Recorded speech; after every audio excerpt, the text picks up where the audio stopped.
आज बिहार दिवस है, मगर आज जिस अंदाज में मध्य प्रदेश और छत्तीसगढ़ की जनता को बीजेपी नेताओं ने शुभकामनाएं दी हैं वो हैरान करने वाली हैं।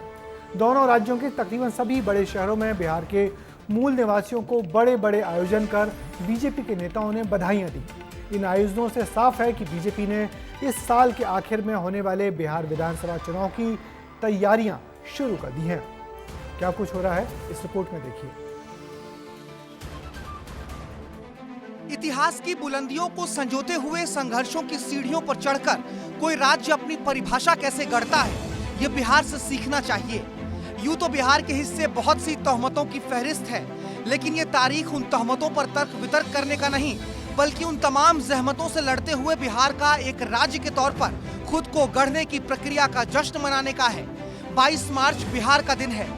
सन 1912 में अंग्रेजी हुकूमत ने इसी दिन बंगाल का विभाजन करते हुए बिहार को जन्म दिया था। इन 113 सालों में बिहार ने अपने आप को भारत का पर्याय बना लिया है, ये कहना कहीं से भी गलत नहीं होगा। तभी तो 2025 आते आते आज बिहार दिवस की झलकियां सिर्फ पटना तक सीमित नहीं है। आज बिहार मतलब एक भारत श्रेष्ठ भारत स्नेह मिलन समारोह हो गया है। बीजेपी पूरे देश भर में बिहार दिवस मना रही है। मध्य प्रदेश के इंदौर में पूर्व केंद्रीय मंत्री रविशंकर प्रसाद की मौजूदगी में प्रदेश के सीएम डॉक्टर मोहन यादव हजारों बिहारियों के बीच बिहार की संस्कृति और भाषा का उल्लेख करते नजर आए। तो वहीं छत्तीसगढ़ के दुर्ग में भी सीएम विष्णुदेव साय ने प्रदेश प्रभारी नितिन नवीन की मौजूदगी में प्रवासी बिहारियों के बीच बिहार दिवस का जश्न मनाया। मध्य प्रदेश के इंदौर में इस आयोजन के बहाने बिहार और बिहारियों पर सिर्फ बातें ही नहीं हुई, बल्कि कई घोषणाएं भी हुई हैं। और ये मानकर चलिए कि इस आयोजन का असर पटना तक पहुंचेगा। हम सब जानते हैं कि बिहार से हमारा विशेष संबंध है और बिहार की भोजपुरी, मैं ये गर्व के साथ कहता हूँ कि भोजपुरी राजा भोज के काल से भी जुड़ती दिखाई देती है। तो मैं मान के चलता हूँ कि बिहार दिवस ये हम सबके लिए गौरव की बात है, गर्व की बात है। और बिहार तो वो राज्य है जहाँ तमाम अभावों के बावजूद भी तक्षशिला, नालंदा, जहाँ बड़े बड़े गुरुकुल हजारों साल पहले से चलते आए। अब चूंकि इसी साल के आखिर में विधानसभा चुनाव होने हैं, तो ऐसे में बिहार दिवस के हवाले एक भारत की श्रेष्ठता पर सियासत होना तो लाजमी है। छत्तीसगढ़ में पीसीसी चीफ दीपक बैज पहले ही बिहार दिवस के आयोजन को सियासी करार दे चुके हैं। इधर मध्य प्रदेश में भी उपनेता प्रतिपक्ष हेमंत कटारे ने इस आयोजन को महज चुनावी स्टंट बताया है। छत्तीसगढ़ में भारतीय जनता पार्टी का प्रभारी बिहार के है, तो सवाल ही नहीं कि सरकार को चापलूसी करना है, तो बिहार दिवस मना रहे। लेकिन क्या नवंबर जब आएगा 1 नवंबर को, क्या बिहार में छत्तीसगढ़ दिवस मनाएंगे? क्या इस प्रदेश में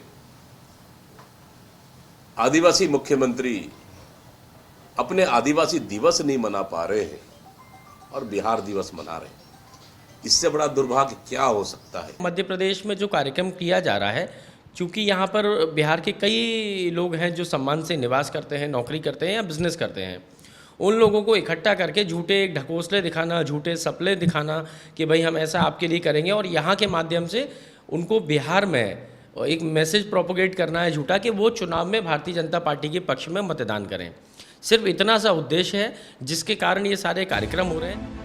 हालांकि बीजेपी का कहना है कि उनका बिहार प्रेम सिर्फ ईवीएम के खेल तक ही सीमित नहीं है। पूरे देश को आबाद करने वाली बिहार की आबादी के प्रति स्नेह और सम्मान का आयोजन है। तो क्या हो गया जो बिहार प्रेम चुनावी साल में ही उमड़ा है? शुरुआत कभी तो होनी ही थी। बिहार लोग हमेशा बड़ा बड़ा नेता के पैदा के लिए ध्यान रखो अनु, बस। लेकिन आप लोग एक बात ध्यान रखिए,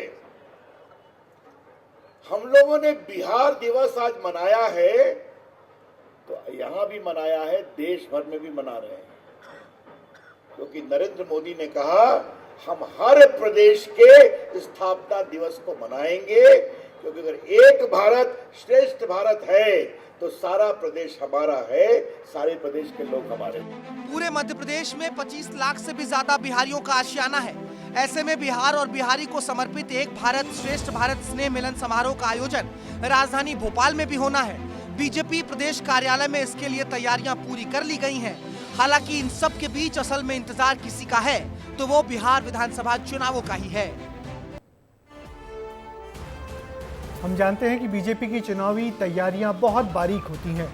बिहार चुनाव के लिए कई स्तर पर रणनीति बनाकर जमीनी स्तर पर काम शुरू कर दिया गया है।